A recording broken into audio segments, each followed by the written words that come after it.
तो नमस्कार दोस्तों, गुड इवनिंग। अभी तक आप लोगों की छत्तीसगढ़ की कुछ कक्षाएं मैंने ली थी जो आपको लोगों के लिए यूज़फुल हो सकता है। अभी थोड़ा सा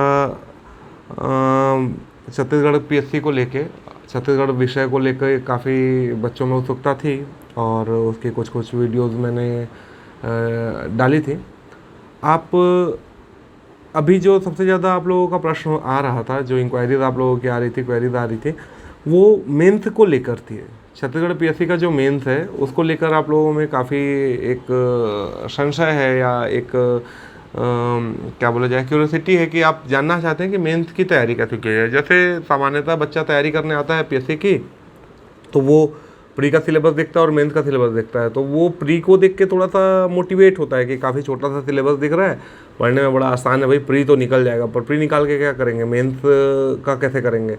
तो मेंस को लेके बहुत ज़्यादा डिमोरलाइजिंग चीज़ ये होती है कि बहुत लंबा सिलेबस दिखता है और लोगों को लगता है कि भाई ऑब्जेक्टिव में तो चलो तुक्का उक्का दो चार टुक सही हो गया, नहीं भी आता तो बन जाएगा। प्री का वो इशू है कि प्री में, मेंस का वो इशू है कि लिखना पड़ता है, हमारी लिखने की आदत, फेंकने वाली आदत है, बीए की हैं, बीई की हैं, तो उसमें अपन फेंके हैं, जैसा है तैसा है। तो आपका शिक्षा इंस्टीट्यूट ने अपने निःशुल्क मार्गदर्शन सीरीज में मुझे बुलाया कि बोला कि सर आप मेंस को लेके बच्चों की क्वेरीज है, वो चाह रहे हैं कि यदि आप मेंस के बारे में अपना जो अनुभव है यदि बच्चों से साझा कर पाएँ तो शायद उनके लिए यूज़फुल हो। तो अब हम टीचर रहे हैं पहले, तो हमको तो ये सब मौके हम ढूंढते रहते हैं कि हमको जैसे तैसे ये मौके मिले तो हम जाएँ। क्या टीचर आदमी को बोलने को होना चाहिए कि मतलब किसी को कुछ अपना ज्ञान बताएं, उतना उसको उसकी आदत हो जाती है। तो हमारी भी आदत लगभग वही है। तो मैं जब मेंस के बारे में मुझे बोला गया तो मैं बोला कि 6 मेंस मैंने लिखे। जैसे ही मैं बोला कि 6 मेंस मैंने लिखे तो आप कमेंट बॉक्स में कमेंट आएंगे, बाप रे 6 6 मेंस लिखे, तो वो इतना मेंस लिखने की ज़रूरत क्यों पड़ा, 1 2 मेंस में ही पास हो जाते। हाँ, हमारे में योग्यता की कमी थी, हम 1 2 मेंस में पास नहीं हो पाए थे। इस चीज़ को स्वीकार करने में खुशी भी है। और आप लोगों को नहीं होनी चाहिए जो मेंस अब दे रहे हैं। पहले मेंस में कैसे पास कर सकते हैं, क्योंकि मेरे पास ऐसा कोई वीडियो नहीं था ना कि जो बताए कि मेंस की तैयारी में क्या बातें ध्यान में रखने के लिए। आपके पास तो है ये वीडियो। तो मेंस में पहले आपको ये चीज़ पता होना चाहिए छत्तीसगढ़ पीएससी के मेंस के बारे में कि आपके पास 7 पेपर्स हैं। ठीक है, तो पहले जब आप इस वीडियो को देखें तो मेरा सजेशन है कि आप सिलेबस को अपने सामने रखें, तो थोड़ा सा आसान हो जाएगा आपको समझने में। तो 7 पेपर्स है, 7 पेपर में क्या क्या चीज़ें आएंगी वो सब चीज़ तो ठीक है। प्री और मेंस की पढ़ाई में बेसिक अंतर क्या है, प्री ज़्यादा आसान है, मेंस ज़्यादा आसान है। आसान कठिन कुछ नहीं होता, फिर भी कंपेरिजन तो हम करते हैं। तो मेरा मानना है कि मेंस ज़्यादा आसान है, प्री की तुलना में मेंस आसान है। मेरा मानना है कि प्री में आपको आता है तो आता है, नहीं तो आप ख़त्म हो। मेंस में ऐसा है कि आप उस चीज़ के बारे में कुछ भी जानते हैं तो आप लिख सकते हैं। ठीक है, तो मेंस में जो रिटर्न एग्ज़ाम्स होते हैं, जो लिखना होता है, उसमें 2 3 चीज़ों का आपका बहुत महत्व होता है। एक तो आप जब भी आंसर राइटिंग करते हैं ना, तो आंसर राइटिंग में एक शब्द आता है क्रमबद्धता, सीक्वेंस। कोई भी आंसर आप लिखते हैं तो आप उसमें क्रमबद्धता का होना जरूरी है कि क्रमबद्ध तरीके से ही आप आंसर को लिखेंगे। एक होना चाहिए सारगर्भिता। सारगर्भिता मतलब जो भी चीज़ आप बोल रहे हैं, काम की चीज़ बोलिए, काम की चीज़ लिखिए, इधर उधर बैकग्राउंड बनाने का ज़रूरत नहीं है, उतना तो आपके पास शब्द ही नहीं है। तो 2 3 चीज़ों का आप याद रखेंगे, क्रमबद्धता एक होना चाहिए, सारगर्भिता एक होना चाहिए, प्रासंगिकता, कि जो चीज़ आप लिख रहे हैं वो प्रासंगिक तो है ना। आपसे पूछा है कि छत्तीसगढ़ में कृषि की संभावना है, बताइए, आप उद्योग बताने लग गए, तो वो प्रासंगिक नहीं है ना। तो मेरा मानना है कि मेंस में 3 चीज़ें आप अगर अपने राइटिंग स्किल में अगर ऐड करेंगे तो प्री के नॉलेज से ही आप मेंस पास कर लेंगे। मेंस नॉलेज बेस्ड कम है। ठीक है, मेंस में नॉलेज का काम मेरे को लगता है कि कम है। यहाँ पे आप किस तरीके से चीज़ों को एक्सप्रेस कर रहे हैं, एक्सप्रेशन बेस्ड ज़्यादा है कि आपके एक्सप्रेशन की क्षमता कितनी है, आपके किसी चीज़ को प्रस्तुत करने की क्षमता कितनी है, प्रस्तुतिकरण आपका कितना बेहतर है। ठीक है, टीचर्स में ये होता है कि आपको ना आप जब पढ़ाई करते हैं तो आपको एक ही सब्जेक्ट के 2 टीचर से जब आप पढ़ते हैं तो कोई टीचर आपको बहुत अच्छा लगता है और कोई टीचर आपको ख़राब लगता है। सबके साथ ये चीज़ नहीं होती। मतलब 2 टीचर से पढ़वाइए और ए और बी, 100 बच्चों को पढ़वाइए, तो हो सकता है 50 बच्चे ए को पसंद करेंगे, 50 बच्चे बी को पसंद करेंगे, जबकि दोनों का पढ़ाने का तरीका अपना वही है। लेकिन आप इस चीज़ को समझिए कि जब आप मेंस का आंसर लिख रहे हैं तो आप एक टीचर से क्या उम्मीद करते हैं, वही उम्मीद जो आपका पेपर चेक करने वाला है वो आपसे करता है। कि कोई भी प्रश्न आपसे पूछा गया है तो जब आप उस प्रश्न का उत्तर लिख रहे हैं तो प्रश्न का उत्तर आपका मतलब फैक्चुअल नहीं होना चाहिए, फैक्चुअल टाइप नहीं होना चाहिए कि आप जानकारी नहीं दे रहे, इन्फॉर्मेटरी नहीं है, मतलब हम इन्फॉर्मेशन नहीं दे रहे हैं, वो इन्फॉर्मेशन आपसे नहीं चाह रहा है। वो आपसे क्या चाह रहा है? तो आपसे चाह रहा है कि प्रेजेंटेशन आप कीजिए, आप जो भी चीज़ जानते हैं। कई लोग कम जानते हैं, बहुत बेहतर लिखते हैं, कई लोग बहुत ज़्यादा जानते हैं और बहुत ख़राब लिखते हैं। तो आपको ये समझना है, एक टीचर कम से कम शब्दों में, कम से कम फैक्ट के साथ हम ज़्यादा से ज़्यादा बेहतर उसके कॉन्सेप्ट को समझा पाएँ। तो हमको कॉन्सेप्चुअल तरीके से आंसर को लिखना है जिसमें हमारा प्रेजेंटेशन बहुत बेहतर हो, हम बहुत अच्छे तरीके से डिलीवर करें चीज़ों को। तो डिलीवर कब बहुत आपको कोई टीचर कब अच्छा लगेगा? जब वो क्रमबद्ध तरीके से आपको चीज़ें को पढ़ाए। तो आप भी आंसर कब अच्छा लिखोगे? जब आप क्रमबद्ध तरीके से आंसर को लिखोगे। जब टीचर आपको कब अच्छा लगेगा? जिसकी बातें सारगर्भित हो, काम की बातें ज़्यादा हो, तो आपके आंसर में भी काम की बातें ज़्यादा हो। प्रासंगिकता, रिलेवेंसी, तो रिलेवेंट फैक्ट्स जब आप डालेंगे तो वो आपका आंसर हमेशा प्रभावशील रहेगा। तो एक टीचर के तौर पे, एक टीचर से आप जो उम्मीद करते हैं वही उम्मीद मेंस का कॉपी चेक करने वाला जो भी टीचर है वो आपसे करता है कि आपसे कुछ भी चीज़ पूछा गया उसको आता है या उसको नहीं आता है। आपको जो भी टॉपिक पूछा गया है, जो भी क्वेश्चन पूछे गए हैं, 30 शब्द का ही वो क्वेश्चन क्यों ना हो, आपको उसको, आपका तरीका ये होना चाहिए कि आप उसको इन्फॉर्मेशन नहीं दे रहे हैं, आप उसको समझा रहे हैं। दो टाइप की चीज़ें होती है ना, कि बिलासपुर से रायपुर जाने का रास्ता 130 है, तो ठीक है 130 भी मिलके बिलासपुर से रायपुर पहुंचा देंगे, लेकिन वो इन्फॉर्मेशन हो गया कि 130 और 130 भी है। और जब आप उसको किसी ऐसे इंसान से मिलेंगे कि बिलासपुर से रायपुर जाने का रास्ता क्या है, तो भाई वहाँ महाराणा प्रताप चौक पड़ेगा, ओवरब्रिज पड़ेगा, ओवरब्रिज से जाना, ओवरब्रिज से आगे जाएगा तो मतलब हाई कोर्ट वाले रोड में चले जाना, हाई कोर्ट वाले रोड से आगे जाएगा तो एक और ओवरब्रिज पड़ेगा, फिर वहाँ से राइट जो बड़ा हाईवे पड़ेगा वहाँ जाना। तो जब तू रायपुर एंट्री करेगा तो रायपुर के एंट्री में तो विधानसभा वाले रोड से बाईपास चले जाना। तो वो समझाने वाली बात हो गई ना। तो फैक्ट्स और जो आपका प्रेजेंटेशन है, दोनों में बहुत अंतर है। तो मैं कोशिश करूँगा कि बहुत लंबा वीडियो तो नहीं कर पाएंगे, छोटे वीडियो में आपको क्रमबद्ध तरीके से सातों पेपर के बारे में, देखो मेंस का क्रमबद्धता, सारगर्भिता, प्रासंगिकता, ये 3 चीज़ आपके पास होना चाहिए, होना ही चाहिए। ये चीज़ आप नोट कर लीजिए कि कोई भी आंसर लिखेंगे, जब भी आंसर लिखेंगे तो हमारे पास ये 3 चीज़ होनी चाहिए। आपका मेंस में अगर आप 600 नंबर पा रहे हैं तो आपको 700 नंबर मिलेगा, आप 700 नंबर पा रहे हैं तो आपको 780 नंबर मिलेगा, 780 नंबर पा रहे हैं तो 850 नंबर मिलेगा। ये 3 चीज़ें आपके पास होनी चाहिए, ठीक है। उसके अलावा क्या है कि हमको पढ़ाई कैसे करनी है, ओवरऑल मेंस के बारे में चलिए मैं आपको बताता हूँ। ओवरऑल मेंस के बारे में बहुत अच्छा सिलेबस है, बहुत कम समय में, प्री से बहुत कम समय में मेंस की तैयारी हो सकती है, मेरा मानना है, ठीक है। जैसे जनरली हम कोचिंग क्लासेस में क्या देखते हैं कि 6 महीने का प्री का क्लास चल रहा है तो साल भर का मेंस का क्लास चल रहा है। मेंस में ऐसा कुछ बहुत ज़्यादा पढ़ाने का नहीं है, मेरे को लगता है। जैसे मेंस में आपका सिलेबस डिफाइंड है कि ये चीज़ें आपको 1857 की क्रांति, तो 1857 की क्रांति में आप देखिए कि आपके पास कैसे कैसे प्रश्न पूछे जा सकते हैं। तो 30 शब्द के प्रश्न पूछे जा सकते हैं, 60 शब्द के पूछे जा सकते हैं, 100 शब्द के पूछे जा सकते हैं, 250 शब्द मैक्सिमम है शायद आपका, ठीक है, या 175 शब्द मैक्सिमम है हिस्ट्री में। तो मैं ये बोल रहा हूँ कि आप 1857 की क्रांति में PhD भी कर सकते हैं, पर आपको PhD नहीं करना है, आपको बेसिक चीज़ें आनी चाहिए। बहुत ज़्यादा डीप क्वेश्चन इधर उधर का 2 नंबर का उठा के पूछा तो वो आपसे भी नहीं बनना है, और जो बहुत ज़्यादा पढ़ा उससे भी नहीं बनना है। तो मेंस में ऐसा 1-2 फैक्ट छूट जाते हैं, 1-2 क्वेश्चन छूट जाता है तो फर्क नहीं पड़ता। 1400 नंबर में कंपटीशन है, प्री के जैसा नहीं है मेंस। प्री में हमारी एक आदत हो जाती है, हमारा एक तरीका हो जाता है पढ़ने का कि एक क्वेश्चन भी छूटा तो हम काफ़ी पीछे हो जाएंगे, तो उस तरीके से हमको नहीं चलना है। मेंस में हमारे पास बहुत संभावनाएं हैं कि हमारे पास 2, 4, 10, 20 नंबर के क्वेश्चन हमसे नहीं भी बन रहे हैं तो हमको कोई इशू नहीं है, लेकिन हमसे जो क्वेश्चन बन रहे हैं उसमें ही हमको नंबर बढ़ाने हैं। मेंस में ऐसा थोड़ी ना कि 2-4 फैक्ट ज़्यादा बना लेंगे तो पास हो जाएंगे, नहीं।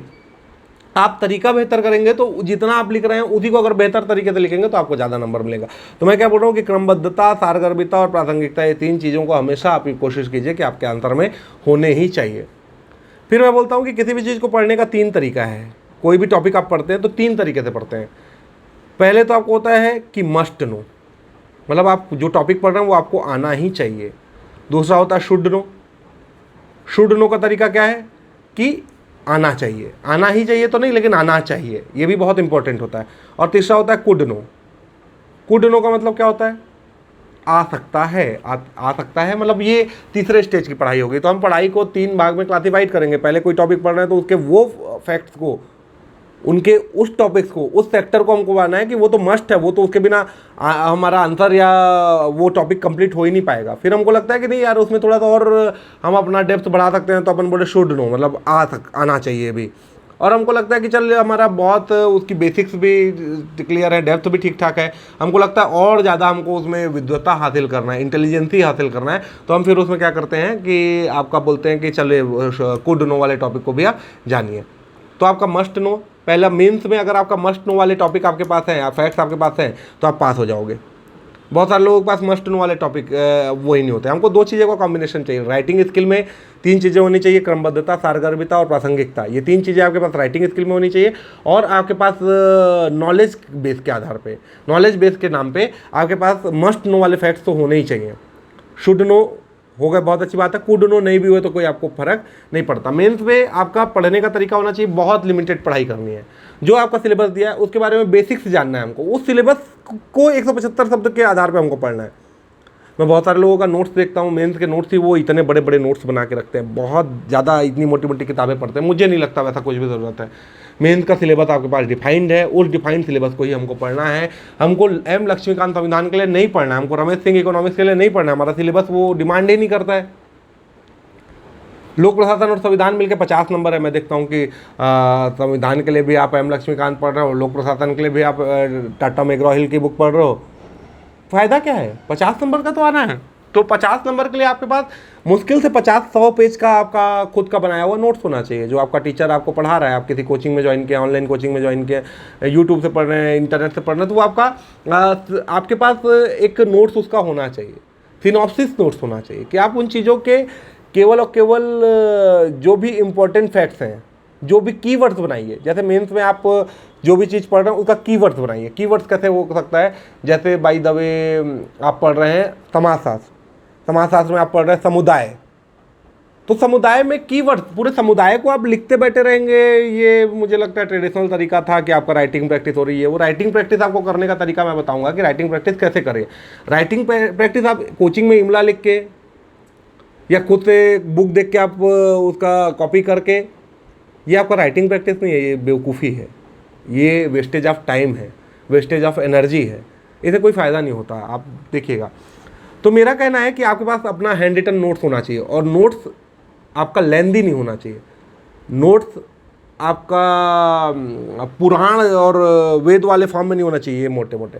हर 100 पेज 120 पेज का आपका एक नोट्स होना चाहिए, जिसमें एक एक पेपर आपका कवर होगा। और जब आप पेपर देने जाएंगे तो 1-1 घंटे 2-2 घंटे में पूरा सिलेबस आप वहीं से आप कवर कर लेंगे। जैसे मैं आपको उदाहरण दे रहा था समुदाय, कम्युनिटी, तो समाजशास्त्र में हमारे पास एक टॉपिक है समुदाय।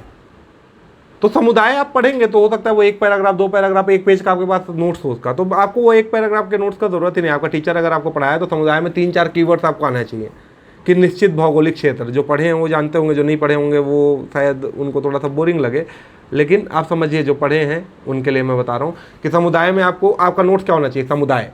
तो आपके यहाँ पे एक पेज में लिखा होना चाहिए समुदाय। समुदाय में कीवर्ड्स लिखा होना चाहिए निश्चित भौगोलिक क्षेत्र, लोगों का समूह, लोगों का समूह, हम की भावना, हम की भावना, परस्पर निर्भरता, परस्पर निर्भरता। ये 4 की पॉइंट में आपको 50 शब्द में आएगा तो भी यही 4 की पॉइंट को एक्सटेंड करना है, 30 शब्द में आएगा तो भी ये 4 की पॉइंट को एक्सटेंड करना है, 100 शब्द में आएगा तो भी करना है, 175 शब्द में आएगा तो भी करना है। तो आप समुदाय को फिर इतना लंबा चौड़ा क्यों लिखेंगे? आपका दिमाग कुछ तो काम करता होगा ना। जब आप क्लास पढ़ रहे हैं, आप नोट्स पढ़ रहे हैं, तो आपके दिमाग में वो चीज़ें छपनी चाहिए ना। और हमको किन 4 चीज़ों पे डील कर रहे हैं, वो 4 चीज़ हमारे सिनॉप्सिस पे होना चाहिए, सिनॉप्सिस नोट्स पे होना चाहिए। समझ में आ रहा है? तो मेरा कहने का मतलब ये है कि मेंस की जब आप तैयारी करते हैं तो मेंस का पहले चीज़ तो अपने दिमाग में बैठा लीजिए कि कम से कम पढ़ना है, ज़्यादा से ज़्यादा नहीं। जितना कम से कम आप टॉपिक पूरे कवर कर रहे हैं, जितने भी टॉपिक्स हैं सभी कवर कर रहे हैं, एक भी टॉपिक छोड़ना नहीं है। लेकिन एक ही टॉपिक को बहुत कम पढ़ना है। जैसे मैं क्या बोल रहा हूँ, समाजशास्त्र का सिलेबस है आपका, या लोक प्रशासन और संविधान है, तो लोक प्रशासन और संविधान का जो 50 नंबर टोटल आप कवर अप कर रहे हैं जो मेंस के सिलेबस का, जब मैं लोक प्रशासन के टीचर और संविधान के टीचर से बात करता हूँ, जो आपके बड़े टीचर्स हैं, जो आपके जयपुर और दिल्ली के टीचर्स हैं, उनसे जब बात करता हूँ तो मैं पूछता हूँ सर संविधान की क्लासेस कितने दिन लगेंगे? तो वो बोलते हैं 15 दिन। लोक प्रशासन वाले बोलते हैं 15 दिन। तो भाई अगर 30 दिन हम 50 नंबर के लिए पढ़ेंगे तो 1400 नंबर के लिए हमको कितना दिन पढ़ना पड़ेगा? 30 दिन अगर हम 50 नंबर के लिए पढ़ेंगे तो 1400 शब्द के लिए हमको लगभग 900 दिन पढ़ना पड़ेगा, 900 क्लास पढ़नी पड़ेगी, संभव नहीं है ना वो। तो हमको किसी विषय को महत्व वो हमको कितना नंबर दिला सकता है उसके आधार पे देना है। संविधान बहुत अच्छा सर, प्री में बहुत पढ़े थे, इसलिए संविधान को तो बहुत पढ़ूंगा सर। तो पढ़ो ना जी बहुत, लेकिन काम का तो आपका 25 नंबर का ही ना। लोक प्रशासन का सर नहीं सर, मेरे को तो टेक्स्ट बुक पढ़ना है, मैं TMH का बुक लिया हूँ। तो TMH का बुक लिया हो तो आपके किस काम का वो? आपके पास एक नोट्स होना चाहिए, एक छोटा सा नोट्स होना चाहिए। हाँ, वो नोट्स आपको कंप्लीट पता होना चाहिए, वो बार बार 10 बार रिवाइज कर लो।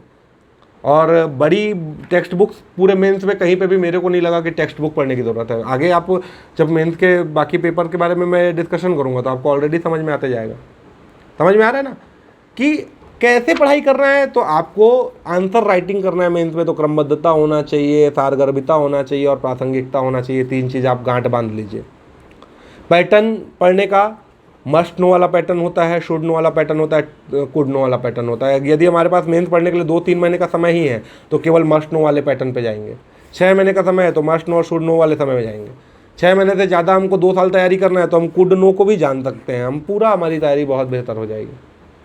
हम देखते हैं 7 पेपर है। 7 पेपर में जो पहला पेपर है भाषा है, 200 नंबर का है। 3 घंटे में आपको ये पेपर बनाना होता है। बहुत अच्छा, आप लोगों को तो बधाई हो इस चीज़ के लिए कि संस्कृत को हटा दिया गया। हम लोगों के समय संस्कृत था, मुश्किल होता था संस्कृत पढ़ना। कुछ लोग बोलोगे नहीं सर स्कोरिंग था, वो अलग अलग लोगों के लिए अलग अलग है। मैं अपनी बात ही बता रहा हूँ कि मुझे कठिन लगता था संस्कृत पढ़ना।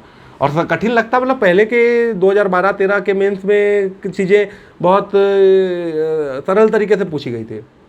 जो 2016-17 का मेंस हुआ था उसमें जो आपका ट्रांसलेशन वाला पार्ट था वो संस्कृत के टीचर भी उसको ट्रांसलेट नहीं कर पाते, ऐसा मेरा मानना है। ठीक है, तो अभी भाषा को लोग लेके आप लोगों की क्या सोच है मुझे नहीं पता। इसमें सामान्य हिंदी है, लगभग 75 नंबर का ये पूछता है। इंग्लिश है 50 नंबर का ये पूछेगा, है ना। और छत्तीसगढ़ी है 75 नंबर का लगभग ये पूछेगा। तो अब हमको भाषा को लेके एक मिथक है कि हिंदी तो बचपन से पढ़ते आ रहे हैं, क्लास 1 से लेके क्लास 12 तक, और उसके बाद आप जब कॉलेज भी किए तो आपको फाउंडेशन सब्जेक्ट के रूप में, कंपलसरी सब्जेक्ट के रूप में हिंदी शायद पूछता ही है। BA वालों को तो पूछता है, BE वालों का मेरे को नहीं पता। तो आप ये देखिए कि लैंग्वेज को लेके हम थोड़े से ओवर कॉन्फिडेंट हैं। छत्तीसगढ़िया, हम तो छत्तीसगढ़िया गोठिया वाले आदमी, हम मतलब छत्तीसगढ़ी पूरा वरदान टाइप हो गया हमारे पास। हाँ, वो बाहरी मन जो जन आके पेपर देवत हैं तेन सोचा भैया ते मतलब पढ़ी। हम तो छत्तीसगढ़ी बोनस मिले हैं हमारा 75 नंबर का, ऐसा सोच के हम जाते हैं। और छत्तीसगढ़िया में जेठ को क्या बोलते हैं तो अरे जेठ को क्या बोलते हैं, जेठे तो बोलता ना मन। तो आपको बेसिक बहुत ज़्यादा छत्तीसगढ़ी, आपको छत्तीसगढ़िया बोलने वालों को भी यहाँ आती नहीं है, तो हमको छत्तीसगढ़ी भी पढ़ने का ही पार्ट है। आप हिंदी में अच्छा संक्षिप्त लेखन है तो 100 शब्द दिया है तो उसका 30 शब्द को लिखना है, वो तो आराम से हो जाएगा। पर्यायवाची आ रहे इसको क्या पढ़ेंगे, विलोम शब्द को क्या पढ़ेंगे, समुच्चारित शब्द को क्या पढ़ेंगे, ऐसा करके हम पूरा सिलेबस को क्या पढ़ेंगे हो जाता है भाषा का। भाषा जो बहुत अच्छे से पढ़ेगा वो डिप्टी कलेक्टर बनेगा, मतलब वो टॉप रैंक पे जा सकता है। लैंग्वेज एक ऐसा चीज़ है जो कम मेहनत पे ज़्यादा नंबर दिला सकता है।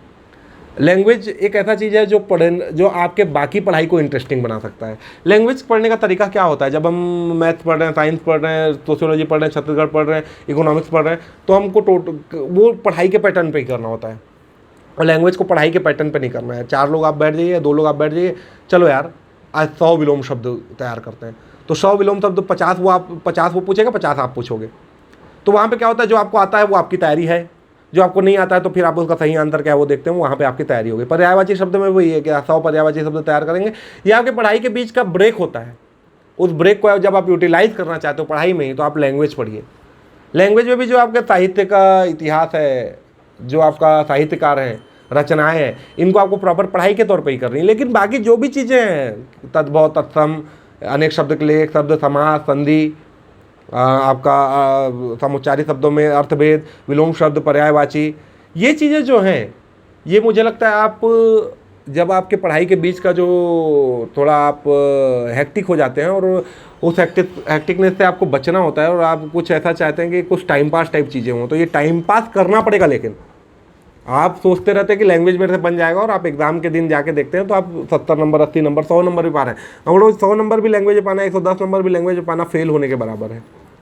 लैंग्वेज में आपका टारगेट होना चाहिए 140 प्लस, 140 से प्लस होना चाहिए। ठीक है, जिसमें सबसे ज़्यादा मेहनत आपको इंग्लिश में करनी है।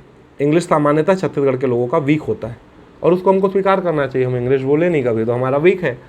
छत्तीसगढ़ी हमारी अच्छी है, 75 नंबर में 20-25 नंबर, लेकिन आप अपने छत्तीसगढ़ी का बोलचाल जो है उससे आप पाओगे। 50 नंबर के लिए आपको भी पढ़ना पड़ेगा छत्तीसगढ़ी ऐसा है कि बाहर के लोग जो छत्तीसगढ़ी जिनकी बोली नहीं है, भाषा नहीं है, उनकी तुलना में आपको पढ़ना मज़ेदार भी है और आसान भी है।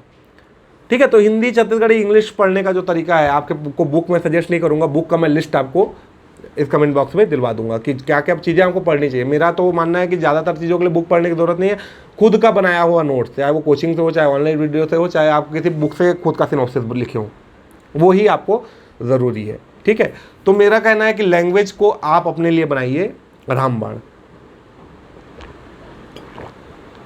जब आप सब्जेक्ट में जाएंगे तो सब्जेक्ट में बहुत ज़्यादा मेहनत करके भी 10 नंबर, 5 नंबर, 15 नंबर का डिफरेंस आप क्रिएट करते हैं। लैंग्वेज में कम मेहनत में आप 30-40 नंबर का डिफरेंस आप क्रिएट कर सकते हैं। तो लैंग्वेज के लिए ये स्ट्रेटेजी ये होनी चाहिए कि लैंग्वेज पूरे मेंस की तैयारी आप 6 महीने कर रहे हैं, साल भर कर रहे हैं, 2 साल कर रहे हैं, जब जितने भी टाइम आप मेंस की तैयारी कर रहे हैं उतने दिन आपको रोज़ 1 घंटे लैंग्वेज को देना है। रोज़, पेपर के टाइम नहीं बोल रहा हूँ। आज आप मेंस की तैयारी कर रहे हैं, आज भी आपको लैंग्वेज को 1 घंटे देना है। वो आपका लुकआउट है कि आप कितना समय किस लैंग्वेज को देना चाहते हैं, लेकिन रोज़ आपको 1 घंटे देना है। मेरा तरीका था डिस्कशन वाला। डिस्कशन के लिए यदि आपके पास कोई बडी उपलब्ध है तो वो आपको लैंग्वेज बहुत बेहतर तरीके से तैयार कराएगा। लैंग्वेज में 140 से नीचे जा रहे हैं तो आपका रैंकिंग फ़र्क करेगा, आप यहाँ से मार खाएंगे। और यदि आप 120 से नीचे जा रहे हैं तो आपका सिलेक्शन फ़र्क पड़ेगा। यदि आप 100 से नीचे जा रहे हैं तो आपका मेन से क्लियर नहीं होगा। तो लैंग्वेज एक ऐसा चीज़ है जिसको लोग टारगेट नहीं करते हैं, टारगेट करते भी मन में रखे रहते हैं, उसके लिए कुछ करते नहीं, एग्जीक्यूशन कुछ नहीं करते।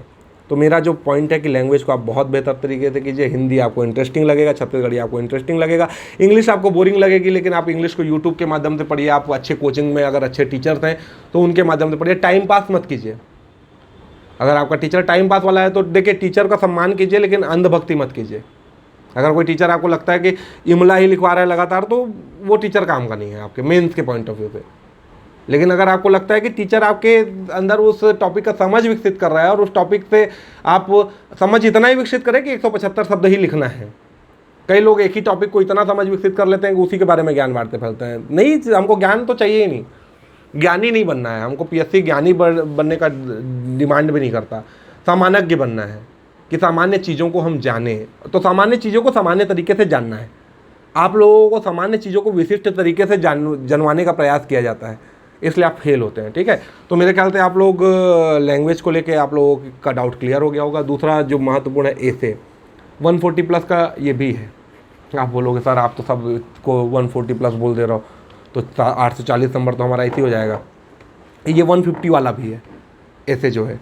ऐसे आप लोगों के लिए बहुत बढ़िया कर दिया कि आपके पास 4 ऐसे हैं, मतलब 50 नंबर का एक ऐसे है जिसमें आपको 750 शब्द लिखना है। 750 शब्द का तो लॉन्ग आंसर होता है। हमारे MA BA वाले बच्चे तो 1,000 शब्द का एक आंसर लिख देते हैं। तो ऐसे 750 शब्द लिखना तो इनके लिए बहुत आसान चीज़ हो जाएगा। तो ऐसे को लेके ना, वही मैं बोल रहा हूँ, जो 3 चीज़ आपको बोला था, क्रमबद्धता होनी चाहिए, सारगर्भिता होनी चाहिए, प्रासंगिकता होनी चाहिए। तो ऐसे में क्रमबद्धता क्या होनी चाहिए, क्या क्रम में आपको ऐसे लिखना है, तो 1000 बार आपका टीचर आपको बहुत सारे वीडियोज़ में आपको बता दिया गया होगा। पहला चीज़ होता है इंट्रोडक्शन होना चाहिए, पहला पार्ट, भूमिका बोलते हैं अपन जिसको। दूसरा चीज़ होता है कंटेंट, जो ऐसे पूछा है उससे संबंधित जो भी विषय वस्तु है, इसको अपन विषय वस्तु बोलते हैं। तो आपका भूमिका 3 पार्ट में ऐसे को बांटिए। पहला होता है आपका इंट्रोडक्शन या भूमिका हिंदी में बोलते हैं, दूसरा होता है आपका कंटेंट जिसको विषय वस्तु बोलते हैं, और तीसरा होता है आपका निष्कर्ष, कंक्लूजन। तो ऐसे का 3 पार्ट है, 750 शब्द है। 750 शब्द की फ्रेमिंग कीजिए पहले। 4 बार आपको फ्रेमिंग करना है ऐसे में। 4 ऐसे 750 शब्द का है, लेकिन बिना फ्रेमिंग के आप ऐसे करेंगे तो आपका ऐसे बहुत ही खराब होगा, बहुत ही कम नंबर आपको मिलेगा। 750 शब्द को ऐसे बांटिए, 100 से 150 शब्द आप दीजिए इंट्रो में, 100 से 150 शब्द इंट्रो में दीजिए। ये आपका हमेशा पैराग्राफ फॉर्म में होना चाहिए।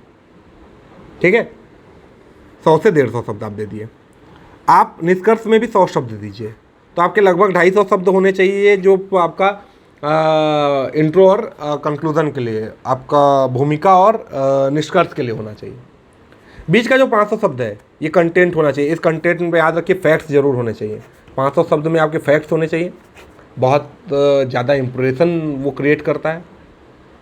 इसमें भाषाई संतुलन बहुत अच्छा होना चाहिए, बहुत ज़्यादा साहित्यिक भाषा भी नहीं लिखना है और बहुत ज़्यादा चालू भाषा भी नहीं लिखना है, दोनों का एक मिश्रण होना चाहिए। जो आप लिखे वो चेक करने वाले के दिमाग में आसानी से आए, उसके लिए वो थोड़ा रीडेबल हो। समझ में आ रहा है? तो ये ऐसे का जो, और बहुत जो बेसिक क्वेश्चन ऐसे को लेके है, सर पैराग्राफ राइटिंग करनी है कि हमको पॉइंट्स दे सकते हैं। ये प्रूव्ड फैक्ट है कि पॉइंट लिखने वालों को ज़्यादा नंबर मिलते हैं, लेकिन आप इंट्रो और निष्कर्ष में पॉइंट नहीं लिख सकते। आप पॉइंट लिखेंगे कंटेंट में। कंटेंट में आपका क्या क्या चीज़ होगा? कंटेंट में आपको जो भी टॉपिक पूछा गया उसका हिस्टोरिकल बैकग्राउंड क्या है, उसका पॉलिटिकल बैकग्राउंड क्या है, उसका करंट इशू से क्या लेना देना है, उसमें क्या क्या कमियां हैं, उसमें क्या क्या सुझाव आप दे सकते हो, उसमें क्या क्या योजनाएं चल रही, सरकार के क्या क्या प्रयास किए गए।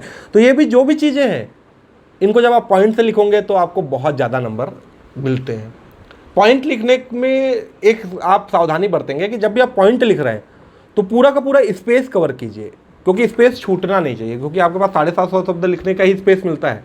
यदि आप लाइन में कुछ कीवर्ड दे के छोड़ देंगे, वो स्पेस खाली दिखेगा और आपके 750 शब्द कवर नहीं होंगे, तो चेक करने वाले के दिमाग में आपका एक नेगेटिव इंप्रेशन बनता है कि आप बचना चाह रहे थे लिखने से, इसलिए ये चीज़ें होंगी। तो ऐसे का एक अलग से वीडियो बनेगा, हर एक पेपर का एक अलग वीडियो बनाने की कोशिश करेंगे, क्योंकि पढ़ाने का एक इंटरेस्ट है। और ये जो निःशुल्क मार्गदर्शन वाला आपके इंस्टीट्यूट का ये एक क्रम है, इसमें मुझे भी मौका मिला, ये बहुत अच्छी बात है। काफ़ी सारे सेलेक्टेड लोगों को बुलाते हैं, ऐसा मुझे सूचना मिली है कि शिक्षा इंस्टीट्यूट का ये प्रयास है कि बहुत सारे सेलेक्टेड लोगों को बुला के वो आपका मार्गदर्शन कर रहा है। तो उस क्रम में मुझे भी मौका दिए इन लोग, तो मौका दिए क्या, मैं ले लिया, मतलब क्योंकि मुझे शौक़ है कि पढ़ाने का और ये करने का, तो मुझे लगा कि नहीं, मुझे तो आना ही है।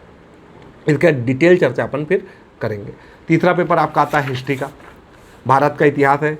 भारत के इतिहास में सिलेबस इतना बड़ा है कि आप केवल भारत का इतिहास पढ़ेंगे तो आपको 4 महीना लगेगा, अगर आप बहुत डिटेल में पढ़ना चाहते हैं। लेकिन मैं क्या बोल रहा हूँ, प्रागैतिहासिक काल, प्रागैतिहासिक काल का 1 पेज का कीवर्ड्स वाला नोट्स होना चाहिए। सिंधु घाटी सभ्यता, वैदिक सभ्यता, जैन धर्म, बौद्ध धर्म, सबका 1-1 पेज में, वो भी पूरा 1 पेज भरा हुआ नहीं ना, पैराग्राफ वाला सिस्टम नहीं ना, पूरा 1 पेज, वो भी हमारे पास कीवर्ड्स वाला नोट्स हमारा बना होना। पढ़ना आपको बुक से पढ़ लीजिए, पढ़ना किसी अच्छे नोट से पढ़ लीजिए, लेकिन आपका जो नोट्स होगा वो कीवर्ड्स वाला नोट्स होगा, और हर एक टॉपिक का 1 पेज का ही नोट्स होगा, और उसमें आपके 4, 6, 10, 15 कीवर्ड्स ही होंगे। आपको समझ में आ गया होगा।